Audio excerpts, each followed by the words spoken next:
Hello everyone. तो आज हम देखेंगे कि ह्यूमन रिसोर्स प्लानिंग क्या होता है। ह्यूमन रिसोर्सेज की प्लानिंग करना कि एक पर्टिकुलर जॉब को करने के लिए हमें कितने ह्यूमन रिसोर्सेज की रिक्वायरमेंट है, उसको देखना, उसकी प्लानिंग करना is known as human resource planning. तो इसके अंदर क्या होता है कि मैनेजमेंट डिटरमाइन करती है कि वो अपनी करंट मैन पावर पोजीशन से अपनी डिज़ायर्ड मैन पावर पोजीशन की तरफ कैसे जाएगी, इस चीज़ की वो प्लानिंग करती है। फॉर एग्जांपल, फ्यूचर में उन्होंने एक प्रोडक्ट बनाना है जिसको बनाने के लिए उनको 100 लोगों की ज़रूरत है, बट उन्होंने देखा उनके पास 90 लोग अवेलेबल हैं, तो उसके बीच में 10 की डेफिशिएंसी आ गई। तो उस 10 की डेफिशिएंसी को पूरा करने के लिए जो वो प्लानिंग करेंगे वो होती है हमारी ह्यूमन रिसोर्स प्लानिंग। तो इससे क्या होगा, हमने हमारी डेफिशिएंसी को पूरा कर लिया तो right number, right kind of people, right place पे, राइट टाइम पे अवेलेबल होंगे, जिससे कि ऑर्गेनाइजेशन को भी बेनिफिट होगा और एम्प्लॉयज़ को भी बेनिफिट होगा।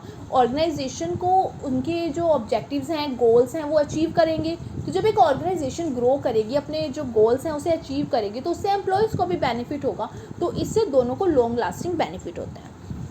तो कॉलेमन ने क्या कहा कि मैन पावर प्लानिंग, जो कि ह्यूमन रिसोर्स प्लानिंग का ही दूसरा नेम है, वो एक प्रोसेस है जिसमें हम डिटरमाइन करते हैं मैन पावर की रिक्वायरमेंट को, कि कैसे हम उस रिक्वायरमेंट को मीट करेंगे, जिससे कि जो हमने प्लान करा है उस हिसाब से हमारा सारा काम हो सके।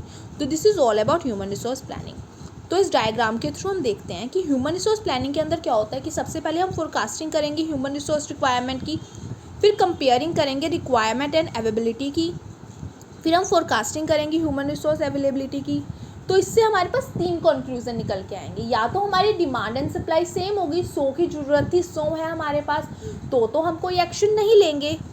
या तो हमारे पास सरप्लस होएंगे, हमें 100 की रिक्वायरमेंट है और 110 एम्प्लॉयज़ हमारे पास अवेलेबल हैं, तो हम उसके हिसाब से अब प्लानिंग करेंगे। हम क्या करेंगे, रिस्ट्रिक्ट कर सकते हैं हायरिंग को, कि हम अब और एम्प्लॉयज़ को हायर नहीं करेंगे। या तो हम रिड्यूस कर देंगे उनके आवर्स को, काम करने के घंटों को रिड्यूस कर देंगे, हम उनकी अर्ली रिटायरमेंट कर देंगे, या हम उनका ले ऑफ कर देंगे। और एक कंडीशन हमारे पास आएगी, सिचुएशन आएगी कि हमारे पास शॉर्टेज है एम्प्लॉयज़ की, जैसे कि 90 है, 100 चाहिए। तो अब इस केस में हम क्या करेंगे, हम उनकी रिक्रूटमेंट एंड सिलेक्शन करेंगे। ठीक है। तो हमारी ह्यूमन रिसोर्स प्लानिंग के करैक्टरिस्टिक्स क्या क्या है। तो इसके जो करैक्टरिस्टिक्स हैं ना, वो इसकी डेफिनेशन से ही निकल के आ रही हैं। सबसे पहले तो इससे क्या होता है, डिटर्मिनेशन होती है नीड की, नंबर की और टाइप ऑफ मैन पावर की, कि हमें कितनी ज़रूरत है, कितने नंबर ऑफ़ एम्प्लॉयज़ चाहिए, किस टाइम पर चाहिए। तो ये सारा कुछ हम डिटरमाइन कर सकते हैं ह्यूमन रिसोर्स प्लानिंग के थ्रू, क्योंकि हम फोरकास्टिंग करेंगे, प्लानिंग करेंगे। उसके बाद हम ट्रेनिंग एंड डेवलपमेंट रिक्वायरमेंट को भी डिटरमाइन कर सकते हैं कि हमारे को कितने ट्रेंड एम्प्लॉयज़ की फ्यूचर में ज़रूरत है। कोऑर्डिनेशन एस्टैब्लिश होता है डिमांड और सप्लाई के बीच में, as I told you here. ठीक है, कि हमें पता चलता है कि कितनी डिमांड है, कितनी सप्लाई है, उस हिसाब से हम काम करते हैं। करैक्टरिस्टिक्स जो हमारी एचआर प्लानिंग की हैं, वो ही हमारी सारी की सारी एचआर फंक्शन की हैं, वही हमारी ह्यूमन रिसोर्स प्लानिंग की भी हैं। इसी के अंदर सिलेक्शन होती है, रिक्रूटमेंट होती है, ट्रेनिंग होती है, कंपनसेशन होती है एम्प्लॉयज़ की, रिडक्शन होती है कॉस्ट में। अब हमें पता है कि हमें 100 लोगों की ज़रूरत है, तो जो हमारा खर्चा है फ्यूचर में, जो भी हम बेनिफिट्स देते हैं हमारे एम्प्लॉयज़ को, फैसिलिटीज़ देते हैं कैंटीन की, चिल्ड्रंस की, सारी की सारी हम वो एडवांस में ही प्लान कर लेंगे। तो हमें पता है 100 लोगों के हिसाब से प्लान करनी है, तो हम 100 लोगों के हिसाब से प्लान कर लेंगे, तो उससे हमारा खर्चा उसी हिसाब से होएगा। बट अगर हम ह्यूमन रिसोर्स प्लानिंग नहीं करते, तो हम अपने माइंड के हिसाब से 150 लोगों के हिसाब से कर देते उसकी प्लानिंग, तो हमारे पास क्या होता, हमारा खर्चा इंक्रीज़ हो जाता, हमारा 50 से खर्चा इंक्रीज़ हो जाता ना, तो हमारी जो इससे है कॉस्ट की भी रिडक्शन होती है। तो हमें इम्पोर्टेंस क्या है हमारी ह्यूमन रिसोर्स प्लानिंग की। एक तो इससे हमारा कंट्रोल एस्टैब्लिश होता है, ये हेल्पफुल इन कंट्रोल होती है। क्यों, in human resource planning the area related to control are estimated, through which हम एक्चुअल स्टैंडर्ड को कंपेयर कर सकते हैं एस्टिमेट से। कैसे, कि हमने देखा कि हमें पर्टिकुलर काम को करने के लिए 100 लोगों की ज़रूरत थी, हमने उसको एस्टिमेट करा, बट हम फिर देखेंगे कि एक्चुअलिटी में कितना हुआ, किस हिसाब से काम हुआ, क्या 100 लोगों से वो काम हुआ या नहीं हुआ।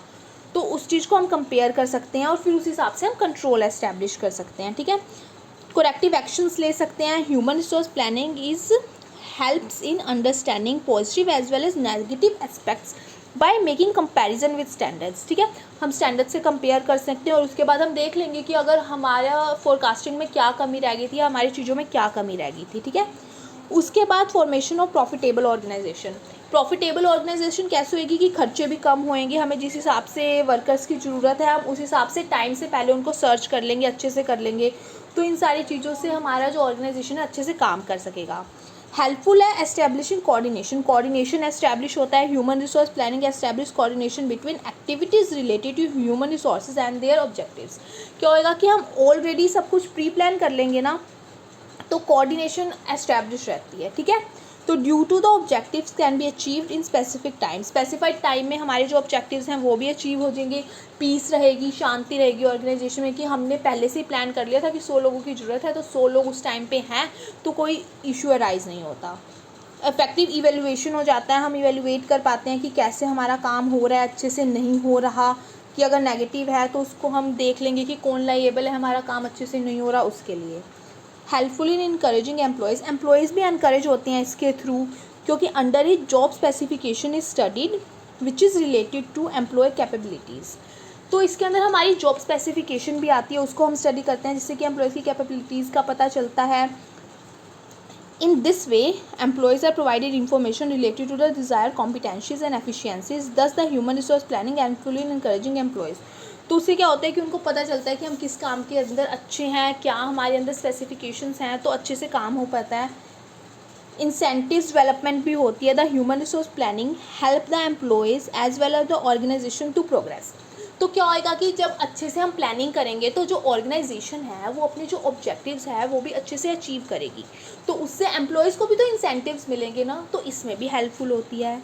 और अवेलेबिलिटी हो जाती है, हमारे जो एफिशिएंट एम्प्लॉयज़ हैं ना ऑर्गेनाइजेशन पे वो भी अवेलेबल हो जाते हैं, क्योंकि हम पहले ही उनकी स्टडी कर लेते हैं, देख लेते हैं, तो हम अच्छे से मैन पावर को रिक्रूट कर लेते हैं, ठीक है।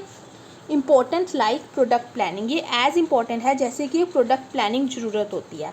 तो एक प्रोडक्ट प्लानिंग में क्या होता है कि in product planning plan are made in relation to the product के रिलेशन में ऑर्गेनाइजेशन ऑब्जेक्टिव जिससे कि अचीव हो सके हम प्लान करते हैं। In the same way man power is made effective because planning is related to it is useful, ठीक है।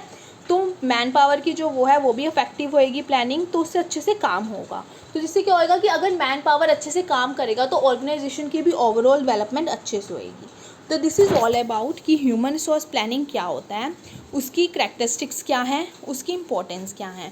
तो गाइज नेक्स्ट वीडियो में हम देखेंगे कि ह्यूमन रिसोर्स प्लानिंग का क्या प्रोसेस है, उसको हम अच्छे से डिटेल में करेंगे। उसके बाद हम उसके अंदर देखेंगे कि फोरकास्टिंग के कौन कौन से मेथड्स होते हैं, हम कैसे फोरकास्टिंग करते हैं ह्यूमन रिसोर्सेज की। तो हम नेक्स्ट वीडियो में ये सारा कुछ कवर करेंगे। तो this is all about today.